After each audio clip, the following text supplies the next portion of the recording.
और इस्टेब्लिशमेंट के दरमियान मिसाक जमहूरियत किया जाए। उस वक्त सूरत हाल मामूल के मुताबिक नहीं है। इलेक्शन से कहीं ज़्यादा अहम है कि मुल्क के हालात मामूल के मुताबिक लाए जाएँ। तहरीक इंसाफ के चेयरमैन और इस्टेब्लिशमेंट के दरमियान दूरियां और तलखियां कम की जाएं। मीडिया से गुफ्तगू में उन्होंने कहा कि जब तक ये तलखियां कम नहीं होती पाकिस्तान में इलेक्शन का होना मुमकिन नहीं। इलेक्शन अगर हो भी गए तो मसला हल नहीं होगा। पाकिस्तान में इस वक्त जमहूरियत और इंतखाबात का माहौल ही नहीं। इंतखाबात का जो सवाल है वो इसलिए ज़्यादा उसकी अहमियत नहीं है कि ये इलेक्शन जिस माहौल में होंगे उसको मानेगा कौन।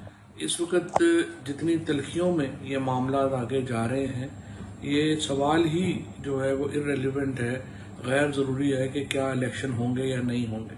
इलेक्शन अव्वल तो होंगे नहीं, सवाल ही पैदा नहीं होता कि इस हालात में इलेक्शन हो। अगर हो भी गए उनकी कोई लेजिटिमेसी नहीं होगी, उनकी कोई कानूनी हैसियत नहीं होगी, उसको कोई मानेगा ही नहीं। जो जमहूरियत है उसके लिए मुआशरे में, मुल्क में एक नॉर्मल आपको सिचुएशन बनानी होती है। हुकूमत का आखिरी अशरा चल रहा है। सिंध हुकूमत के मंसूबे चलते रहेंगे।